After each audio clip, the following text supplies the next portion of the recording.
berarti jenengan itu sudah lama ikut kajian Salafi atau Wahabi, udah lama gitu. Nah, jadi itulah diantaranya keterangan terkait tentang masalah kenapa ziarah bid'ah, kenapa tahlilan bid'ah, itu semua nggak bid'ah. Ya, kalau semua dihukumi bid'ah, itu ya jadi rusak semuanya. Ya kan? Karena kullu bid'atin dolalah. Semua perkara yang tidak dilakukan oleh Nabi itu adalah sesat, katakan gitu. Adalah sesat. Itu maksudnya dalam konteks ibadah mahdhah. Contoh berziarah kubur. Berziarah kubur itu kalau kita tahu dalam ilmu hadis, dalam sunnah, itu sendiri, itu sunnah itu terbagi menjadi berapa? Sunnah terbagi menjadi tiga, yaitu sunnah fi'liyah, sunnah qauliyah, sunnah takhririyah. Mahwa sunnah fi'liyah. Apa sunnah fi'liyah itu? Sunnah yang dilakukan oleh Rasulullah. Dan perlu dipahami, ini hadisnya sahih. Insya Allah di dalam muttafaqun alaih, itu hadis menjelaskan Nabi ini setiap ba'da subuh, kalau pas giliran di Aisyah, Siti Aisyah, beliau selalu berziarah ke Baqi. Sunnah fi'liyah itu adalah sebuah kesunahan yang dilakukan oleh Rasulullah. Itu namanya sunnah fi'liyah. Nah, sunnah qauliyah adalah sunnah yang diperintahkan oleh Rasulullah. Itu namanya sunnah qauliyah, sunnah perintah. Kita diperintah sama Rasulullah, namanya sunnah qauliyah. Sunnah takhririyah, sunnah yang tidak pernah dilakukan oleh Rasulullah dan sunnah tidak pernah diucapkan oleh Rasulullah, sunnah yang tidak pernah disuruh oleh Rasulullah, namanya sunnah takhririyah. Contoh, apa Gus contohnya? Begini Ustaz, contohnya begini. Ketika sahabat Bilal, ini setelah wudhu, sahabat Bilal itu sholat ba'dal wudhu. Nah, setelah selesai wudhu, Bilal ini sholat ba'dal wudhu. Padahal itu nggak pernah dicontohkan Rasulullah. Padahal itu nggak pernah disuruh oleh Rasulullah. Tapi Bilal ini sholat sunnah sendiri, menurut dirinya sendiri. Sholat sunnah sendiri, perlu dipaham. Sholat sunnah ini namanya muamalah, bukan mahdhah. Ya? Akhirnya sahabat Bilal itu sholat. Sampai di situ Rasulullah itu bertanya, ya Bilal, kau punya amalan apa? Terompamu, sandalmu itu terdengar sampai di surga sana. Bilal, punya amalia apa engkau? Bilal mengatakan, waduh apa ya Rasulullah, tapi saya senang ya Rasulullah, setelah wudhu saya selalu sholat sunnah 2 rakaat, namanya sunnah ba'dal wudhu. Nabi mengatakan, loh, aku nggak pernah melakukan dan aku nggak pernah mengajarkan, nggak pernah menyuruh, tapi engkau melakukan, nggak apa-apa. Baik Bilal, teruskan. Namanya sunnah tahririyah, nggak dicontohi, nggak disuruh, tapi dijalankan. Namanya sunnah tahririyah. Paham Ustaz? Oke, seperti ziarah dan lain sebagainya itu adalah ibadah muamalah. Ibadah mahdhah itu contoh. Waduh, ini di Jamiah Sholawat Ibrahimiyah. Nah, ini sholat subuhnya kok sedikit. Ayo dibuat 5 saja sholat subuhnya, 5 rakaat. Itu bid'ah. Dalam konteks kullu bid'atin dolalah itu adalah bid'ah yang merubah syariat, yang menjadi pakem. Contoh, saum Ramadan 30 hari 1 bulan, selesaikan 1 bulan. Tapi kita rubah, Ramadan dibuat 2 bulan, ini sudah bid'ah. Kalau termasuk ziarah, itu bukan bid'ah namanya. Ziarah itu sunnah fi'liyah, sunnah yang dilakukan oleh Rasulullah. Dan Nabi kan kemarin saya mengatakan kuntu nahaitukum an ziyaratil kubur. Nabi mengatakan, memang dulu aku larang kalian untuk berziarah kubur, fazuruha, tapi sekarang kalian berziarahlah kalian. Dan tata cara ziarah itu ada sendiri. Gak bisa langsung antum mengatakan ini bid'ah, ini sesat. Wah, itu perlu kajian yang lebih dalam lagi. Oke, kemarin jenengan sempat juga tanya, kenapa ada kuburan dibangun Kubah, sedangkan di Mekah sendiri kan kuburannya letter. Itu apakah ajaran Nabi? Termasuk di makamnya Syekh Zaini Abdul Ghani di Guru Sekumpul itu dibangun. Perlu dipaham. Kalau kita di Turki itu ada namanya Museum Topkapi. Museum Topkapi itu museum besar peninggalan-peninggalan Rasulullah, dan di sebelahnya Museum Topkapi itu ada masjid namanya Masjid Hagia Sophia. Nah, Ustaz belum pernah ke sana. Nah, itu masalah itu. Susahnya Wahabi begitu. Kayak sampean itu pemahamannya belum kemana-mana tapi sirak-sirik bid'ah ini perlu dikaji temenan ini. Makanya kalau jadi ulama, jadi kiai harus keliling-keliling. Jadi jenengan itu harus encer. Maksudnya itu harus pinter. Harus yatafaqahu fiddin. Kudu maju agamane. Maka ini saya jelaskan ya. Seperti kita Jamiah Sholawat Ibrahimiyah, kita fahamnya apa? Ahlussunnah wal Jamaah, an-nahdiyah dalam lingkaran besar Nahdlatul Ulama. Kiai kita tetap Mbah Hasyim Asy'ari, dan kita juga alumni dari pesantren Ahlussunnah wal Jamaah, termasuk Habib Muhammad dan sebagainya, gitu kan? Nah, jadi perlu jenengan pahami bahwa ibadah ziarah dan tahlil itu adalah sunnah. Termasuk Habib tadi mengatakan, kalau memang mengharamkan, ada enggak dalil yang diharamkan? Yahrumu wa qala Nabi Muhammad sallallahu alaihi wasallam. Contoh, diharamkan kalian untuk berziarah kubur. Enggak ada. Itu kan hanya rekaan akal saja. Maka kalau akliyah, kita jawab akliyah. Minta hujah dalil, kita punya ribuan dalil untuk memperbolehkan. Apalagi yang lucu, maulid Kanjeng Nabi enggak boleh. Contoh, Gus, maulid bid'ah. Dalam pahaman jenengan kan maulid bid'ah, ngoten to? Maulid bid'ah. Kok lucu? Maulid itu Rasulullah sangat merayakan. Bagaimana Rasul merayakan maulid? Itu dengan dia saum. Min hadza yaumil isnain, min hadza yaum Khamis. Senin Kamis. Tapi hari Senin ini selalu puasa Rasulullah. Untuk apa? Memeriahkan caranya Rasulullah di ulang tahunnya. Dan kita sebagai umat Nabi, masa kita, jangankan gitu, sampean punya anaknya minta ulang tahun. Karena sampean cinta dengan anaknya, itu aja kita rayakan kok. Lah kan lucu, merayakan ulang tahun anak enggak bid'ah, tapi merayakan ulang tahun Nabi kita bid'ah. Nah, itu jadi mindset, pemikiran seperti itu harus benar-benar dirubah. Jadi Ustadz siapa tadi? Ustadz Rahmat. Jadi perlu banyak kajian. Ini saya nggak bisa menjelaskan yang banyak. Insya Allah nanti banyak kita mengkaji hadis biar faham. Fatwa dalam kitab hadis Fathul Bari. Itu kitab Fathul Bari itu kitab itu kumpulannya Sahih Bukhari. Itu banyak sekali. Kita kaji yang lebih dalam di situ. Kenapa dan kenapa. Insya Allah Mbah Hasyim Asy'ari, Kiai Haji Hasyim Asy'ari. Ketika saya sowan di makomnya Sayyid Ahmad, itu beliau cerita, Mbah Hasyim Asy'ari itu hafal 300.000 hadis lebih. Mulai hadis, bahkan beliau hafal hadis mutawatir, hadis sahih, hadis dhaif hafal, hadis maudhu hafal, hadis hasan hafal semuanya. Hadis maudhu, hadis yang enggak punya ininya, hafal semuanya. Kalau Mbah Hasyim Asy'ari sudah hafal 300.000 hadis, beliau tetap mengajarkan tahlilan, mengajarkan maulid, mengajarkan ziarah. Berarti sudah disari-sari itu. Sudah dapat sari, sudah dapat intisarinya, baru diajarkan kepada umat.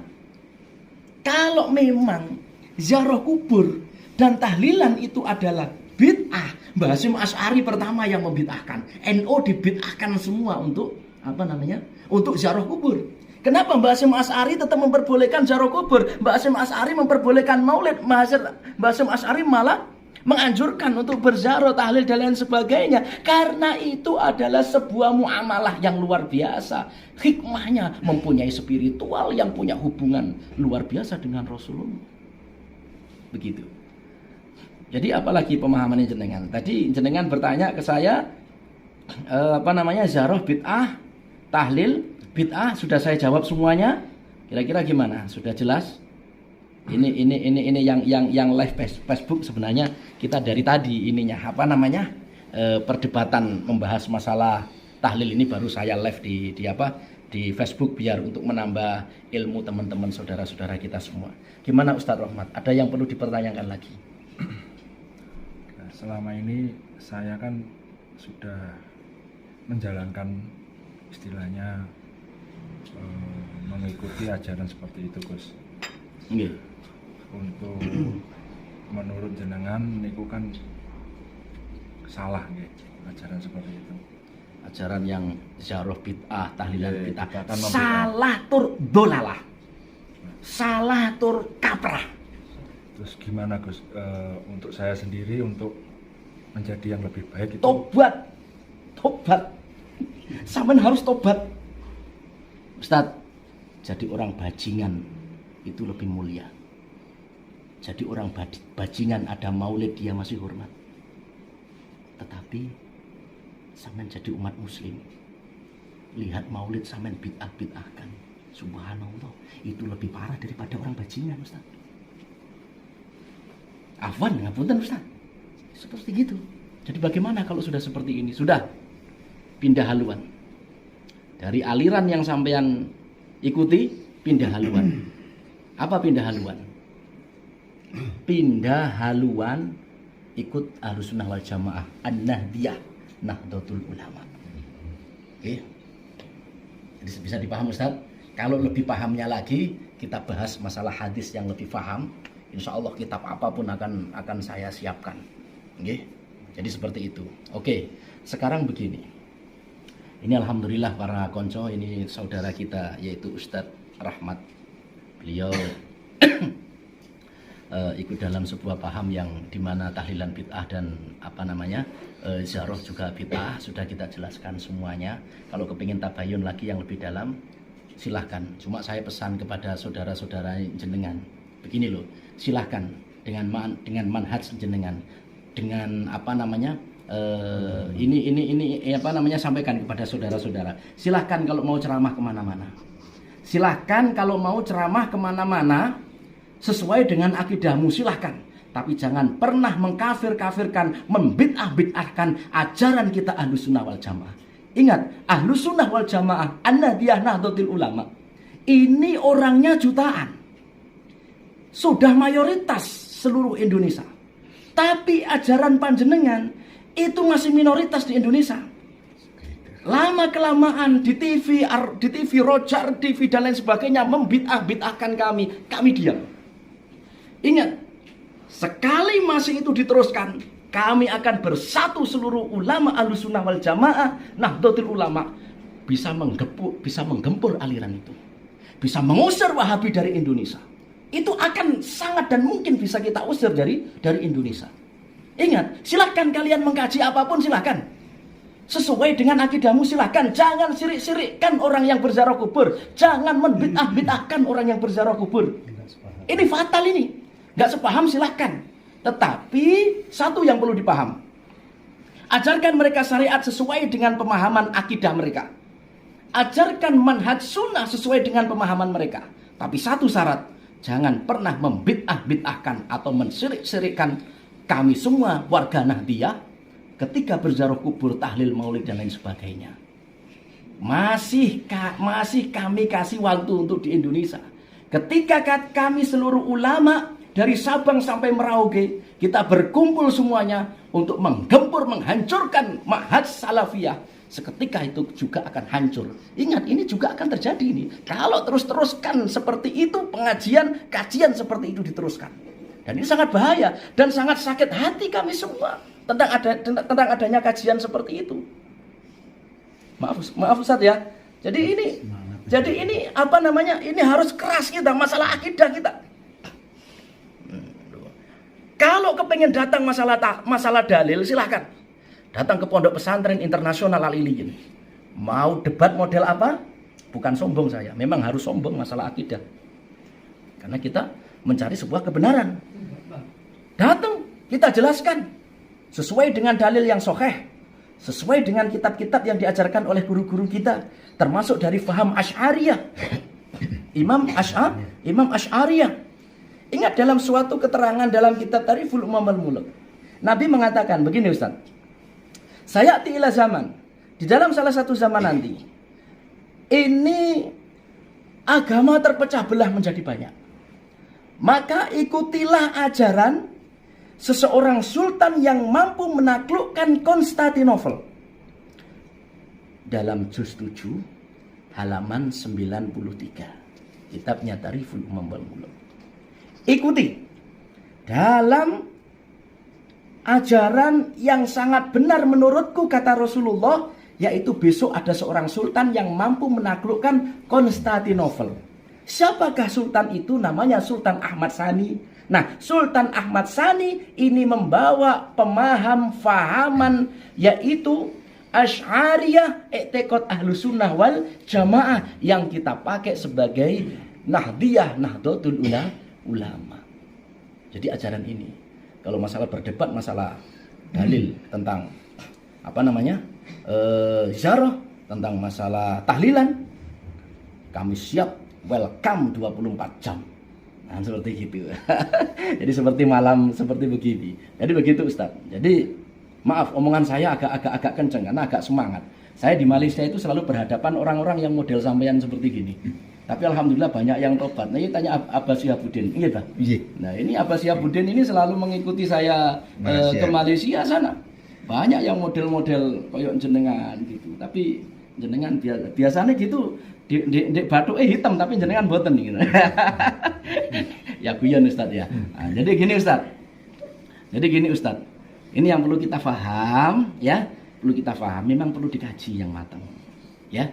Jadi jenengan sudah paham akidah kita, sebenarnya begini, ini Habib Muhammad. Sebenarnya begini, ini beliau ini sebenarnya ini sering sudah sering tanya jawab dengan saya terkait masalah itu. Makanya tadi mau menjelaskan lagi tentang masalah itu. Insya Allah apa yang ada dalam akidah i'tiqad Ahlus Sunnah wal Jamaah An-Nahdliyah Nahdlatul Ulama itu insya Allah sudah benar sanad-sanadnya sampai ke atas. Dan insya Allah.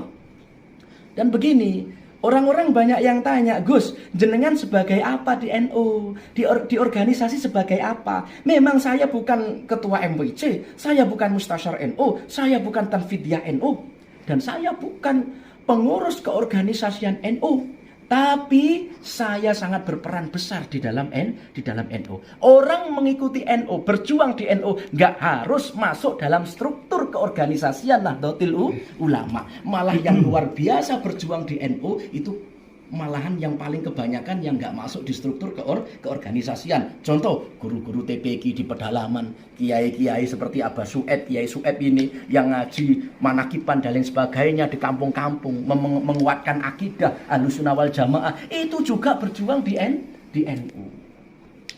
Jadi begini Ustadz Rahmat ya. Jadi inilah yang bisa saya sampaikan.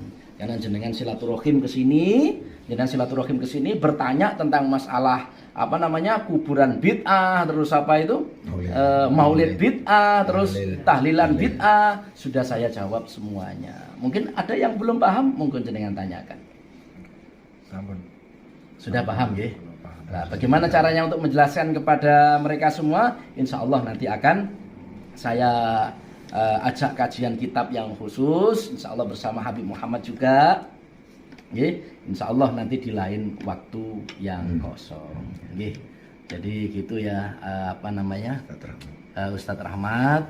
Jadi klarifikasi masalah begitu, monggo kita jelaskan. Cuma tolong disampaikan kepada teman-temannya antum yang belum paham. Tolong jangan bid'ah-bid'ahkan orang yang maulid, jangan bid'ah-bid'ahkan orang yang ziarah kubur, jangan bid'ah-bid'ahkan orang yang orang yang tahlil. Ingat, silahkan kalian mengajarkan sesuai dengan manhaj sunnah kalian. Tapi tolong jangan kafir-kafirkan orang lain. Jangan bid'ah-bid'ahkan orang lain. Kalau tetap itu diteruskan, maka saya akan bersatu dengan beberapa ulama untuk menghancurkan aliran itu. Silahkan, kita nggak menyalahkan kok. Ini Indonesia kok. Silahkan pakai paham yang lain-lain. Kita ini Ahlus Sunnah nggak pernah menyalahkan Wahabi, nggak pernah menjelek-jelekkan Wahabi. Cuma mereka semua itu yang selalu menyalah-nyalahkan kita. Dan kita selalu cool karena ingin Indonesia gema ripa lok jinawi. Kepengen tentram negara kita. Kita tidak mau ada pergaduhan. Termasuk tanggung jawab ulama yang besar besok di hadapan Allah adalah satu, menentramkan umat. Jadi saya pun tidak langsung menghancurkan, itu hanya bahasa emosi saya. Maksudnya bahasa emosi saya, tolonglah yang ceramah-ceramah seperti membid'ah-bid'ahkan, sudah selesai, tutup, diam. Sudah jangan diulang-ulang lagi. Kami mayoritas, kalian minoritas. Sekali kami bergerak, habis kalian semua. Ingat, NU sangat besar. Ahlussunnah wal Jamaah sangat besar. Nah, kalian yang Wahabi menyalah-nyalahkan kita semua, kita diam. Silakan mau dakwah ceramah sesuai dengan paham kalian. Jangan menyalah-nyalahkan akidah kami. Mungkin begitu Ustaz. Tapi Ustaz Rohmat, saya tanya dengan jujur. Jenengan ingin pindah akidah mengikuti saya Ahlussunnah wal Jamaah Nahdlatul Ulama atau tetap mengikuti Wahabi? Pengen pindah akidah. Pengen pindah akidah. Ya, wis ya. Pengen pindah akidah mengikuti Ahlussunnah wal Jamaah. Diikuti saya dengan ucapan Bismillahirrahmanirrahim. Bismillahirrahmanirrahim. Saya berjanji akan keluar dari akidah saya. Dan saya akan mengikuti Ahlussunnah wal Jamaah An-Nahdiyah. Insyaallah. Dan saya berjanji dan saya akan tidak mengulangi untuk membid'ah-bid'ahkan Ahlussunnah wal Jamaah. Dan saya keluar dari akidah saya. Dan mulai malam ini seterusnya saya akan mengikuti Ahlussunnah wal Jamaah. Tidak ada unsur paksaan apapun. Yes, amin. Bismillahirrahmanirrahim. Habib, tolong didoakan.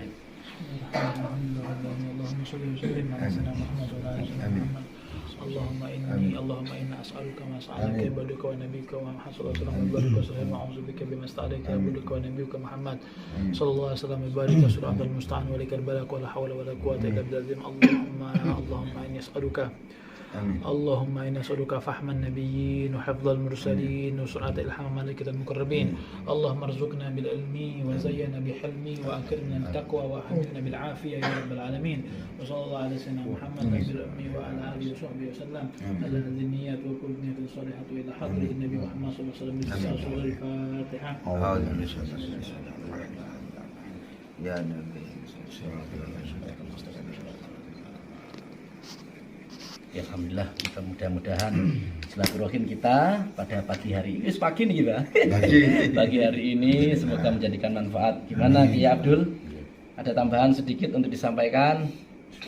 Sudah cukup ya. Oke. Barokah Allah. Ya, semoga menjadi manfaat barokah. Al-Fatihah.